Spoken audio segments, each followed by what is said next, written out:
Olá, seja bem-vinda a mais um Fora do Padrão. Depois de uma longa pausa, tenho convidados.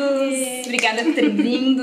Vocês querem se apresentar? Obrigada a você por ter convidado. Eu sou a Bia. E eu sou o Rodrigo Castro. A gente é do canal Mexido. Canal muito legal, daqui de BH, falando várias dicas culturais. Vocês falam sobre música, filmes, tudo, né? Isso. Literatura. Então inscreva-se lá e acompanhe também. E hoje a gente veio falar sobre um dos assuntos do momento. Vai estrear aí a segunda temporada de The Handmaid's Tale, ou O Conto de Aia. Traduziram o nome da série também para português? Bom, sabe que eu não sei, porque é da Hulu, né? E como que chegou aqui?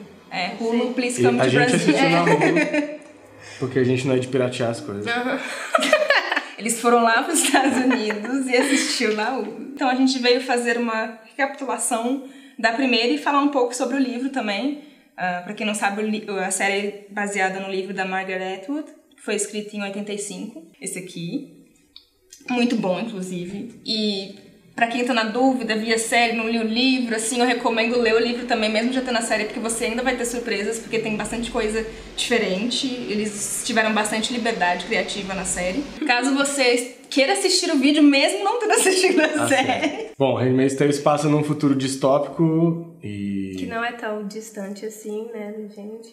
São mulheres que são escravizadas, a gente pode dizer isso, separadas por castas entre as que são férteis e podem ter filhos depois de uma crise de fertilidade que domina o mundo, e algumas que fazem trabalhos domésticos. Tem as esposas. As esposas dos comandantes, né? E tem as pessoas indesejadas também, que são enviadas pra longe ou mortas. Pra morrer.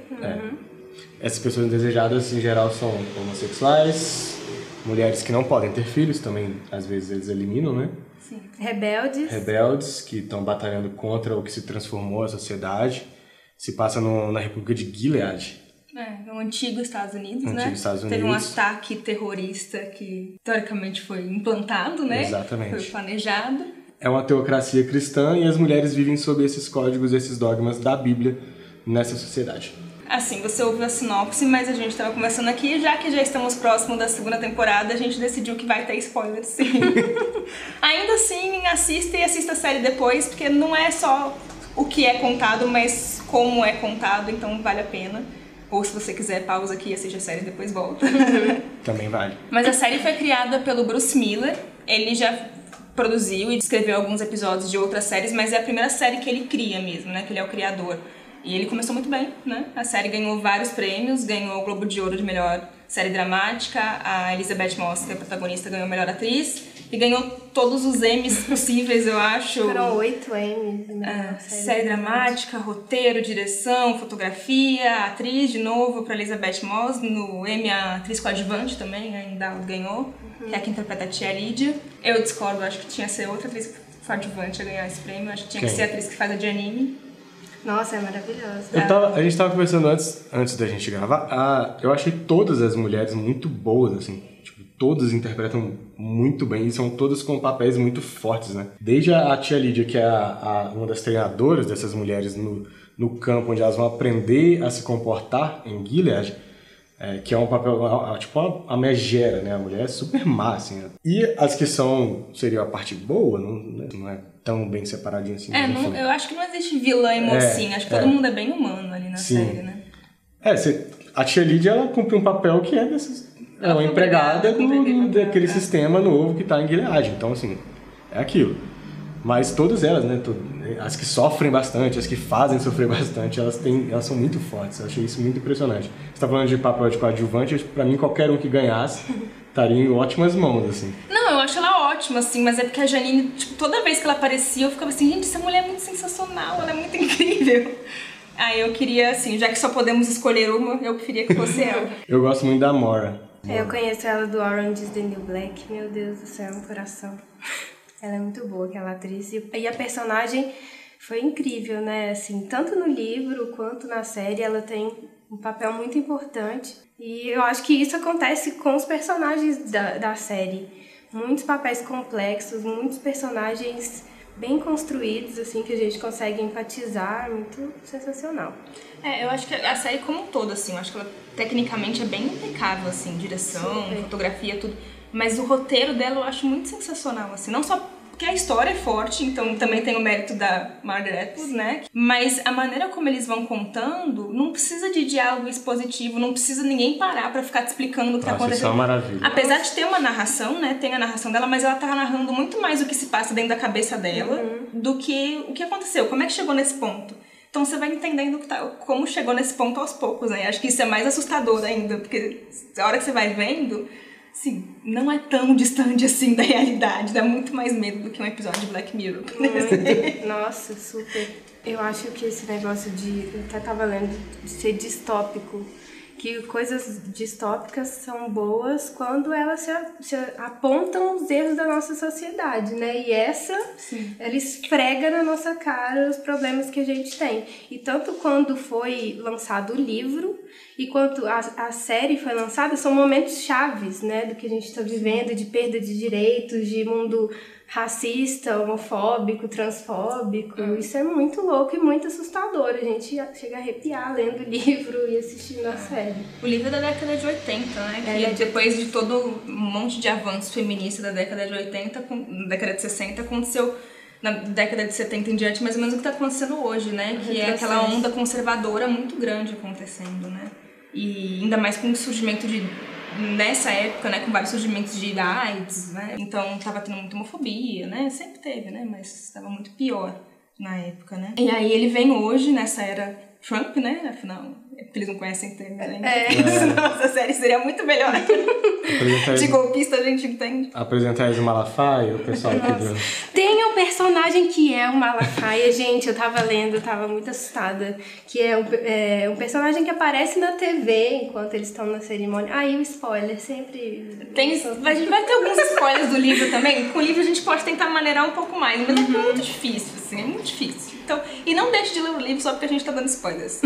Você vai se surpreender. Mas a Serena Joy também, ela é meio que malafaiazinha, né? Nossa, eu lembrei daquela mulher aqui de BH. Livro, porque a Ana Paula gente, eu lembrei muito dela, muito. Não, e assim, um detalhe, eu tenho um passado cristão, evangélico, quando eu era criança. Então, isso aqui mexeu demais comigo, sabe? Das coisas que eu vivia, do medo que eu sentia quando eu era criança.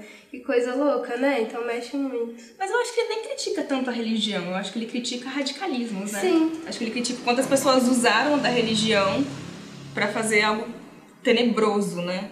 O que eu acho que é bacana é que eles transportam isso pro cristianismo, né? Porque a gente tá acostumado a ver isso sempre do outro, né? Os muçulmanos, o Islã, o islamismo e tudo mais.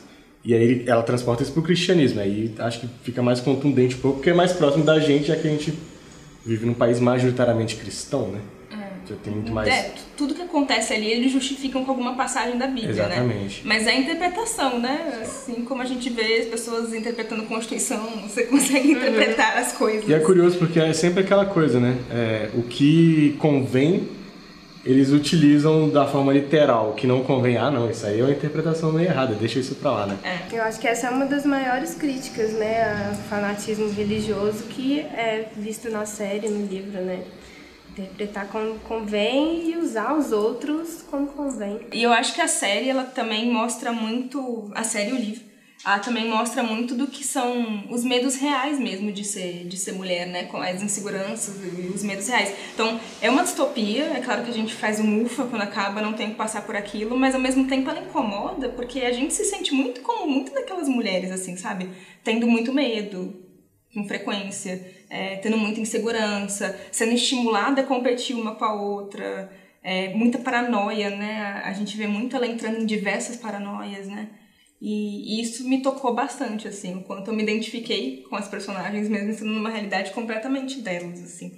E eu acho que uma das coisas que causa isso é porque a June, né, que é a personagem principal, a Elizabeth Moss, ela não é uma heroína poderosa, forte, ela é uma mulher comum, assim, cheia de medo, vulnerável, comete um monte de erro na série. Então ela poderia ser qualquer uma, sabe? E ela é cheia de culpa também, né?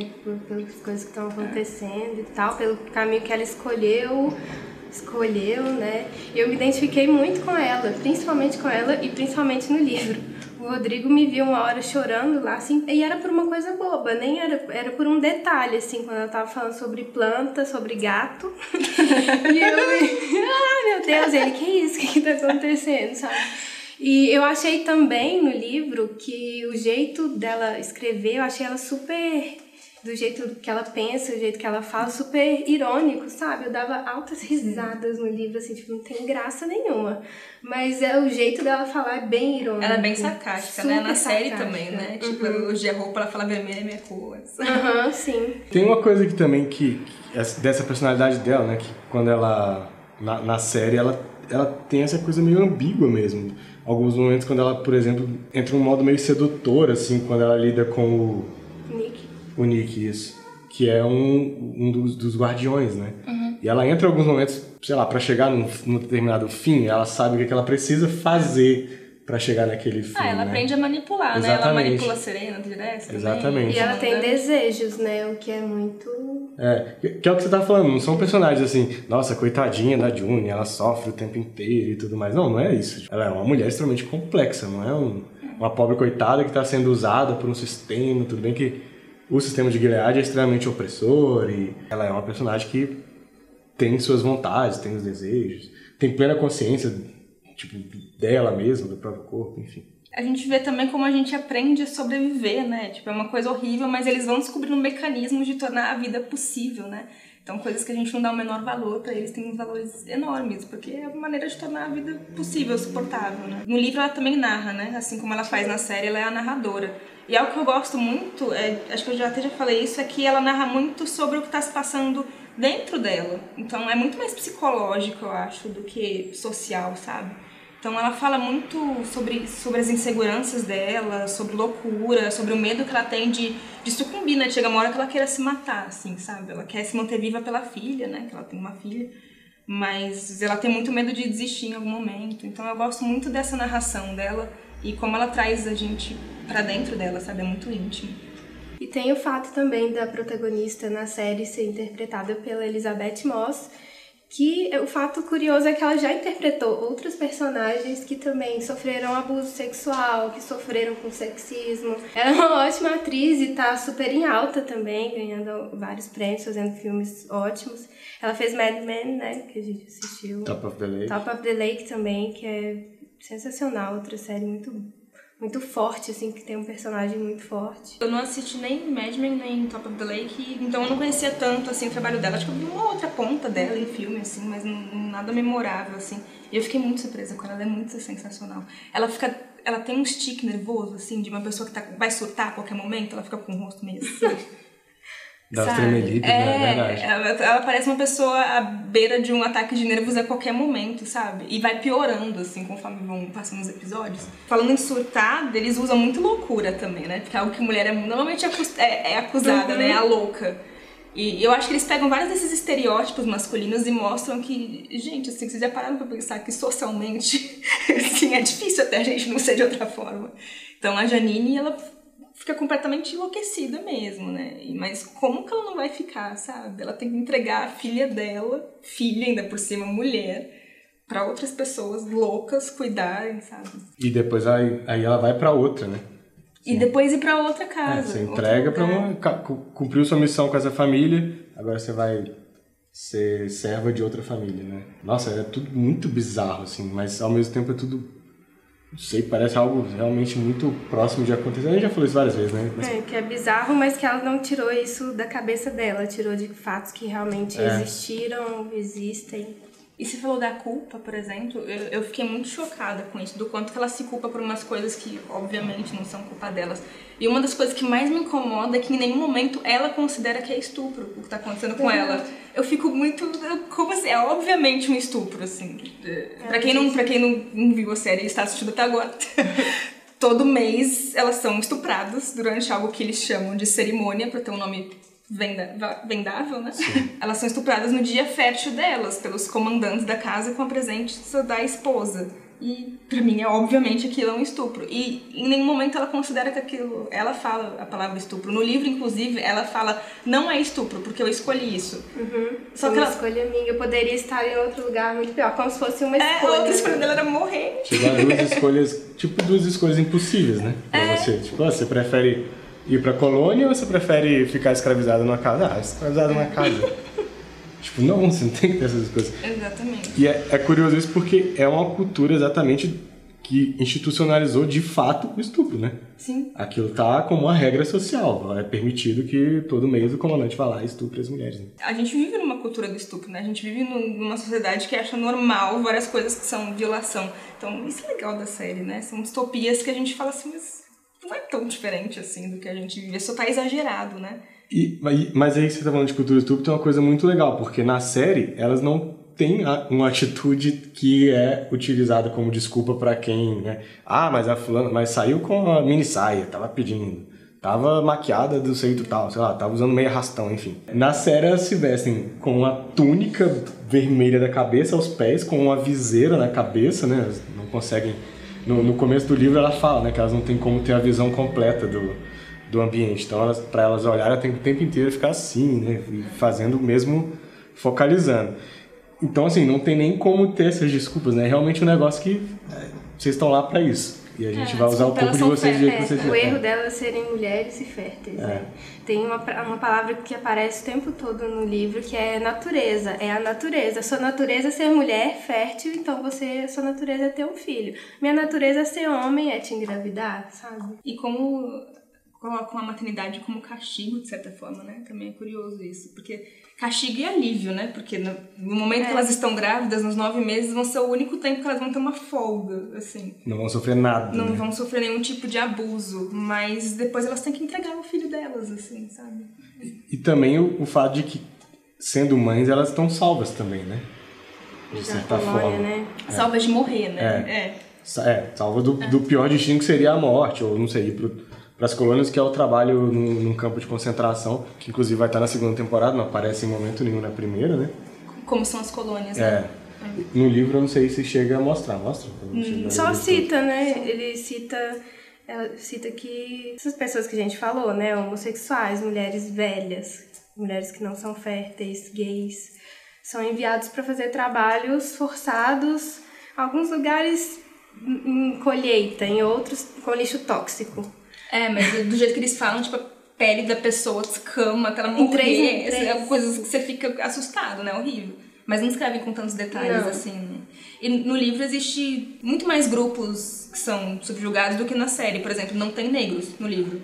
Sim. E a justificativa é porque negros são considerados não humanos. Sei lá, qual é a palavra certa, esqueci agora a palavra que o livro usa, mas o Luke não é negro, a Moira não é negra, eles não são negros no livro, porque os negros são mortos. Então... mortos não teria como eles colônias, não lembro exatamente. É uma sociedade eugenista, além de tudo, né? Então, na série, eles fizeram a escolha pra ter representatividade, porque acho que eu vi um comentário do produtor que ele falou que eu precisava fazer a escolha de fazer uma série. Qual a diferença entre fazer uma série que retrata o racismo e fazer uma série racista? Se eu só coloco atores brancos, eu não tô fazendo uma série racista. Então, isso é muito legal, essa escolha dele, eu achei bem bacana. Então ele escolheu colocar atores negros, mas no livro não tem judeus. Os judeus também são mandados para Israel e eles afundam um navio no meio do caminho. São coisas horríveis que eles fazem com as pessoas. A gente tá rindo, mas não tem graça, tá? Tô com peso na consciência de rir. Tipo eu lendo o livro e rachando de rir, porque falo, não é possível, né, que isso tá acontecendo. Esse fato do elenco, das pessoas que participam, é legal porque também a primeira temporada, pelo menos, teve uma presença maciça de mulheres no casting também, não só o casting de atrizes, né? Diretoras de fotografia, produtoras, editoras, montadoras de som, enfim. Sim. Eram muitas mulheres. Dos 5 diretores, só um é homem, as outras 4 são mulheres, assim. Da primeira temporada, Da primeira Pois temporada, não sei como é que ela A segunda eu acho que mudou um pouquinho. Eu vi que a Reed Moran, que dirigiu a primeira temporada, ela dirigiu alguns episódios da primeira temporada, ela saiu.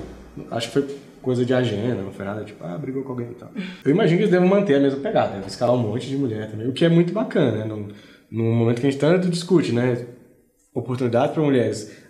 Por que não tem tanta mulher, tem tão pouca mulher concorrendo nas categorias técnicas, né? As mulheres não editam? Não, edita. Se eles não dão emprego para elas. Né? É uma série que até nisso também é um pouquinho revolucionária, né? Você deve estar perguntando por que estamos num cenário diferente, com uma roupa diferente. Nos teletransportamos. Exatamente. Imprevistos acontecem, tivemos um pequeno probleminha técnico. Então eu vim gravar aqui o encerramento e aproveitar o encerramento deste vídeo, mas o papo não acabou. A segunda parte está lá no bichinho. Então os links estão em vários lugares por aí para você acessar. Então vai lá correndo para ver a segunda parte.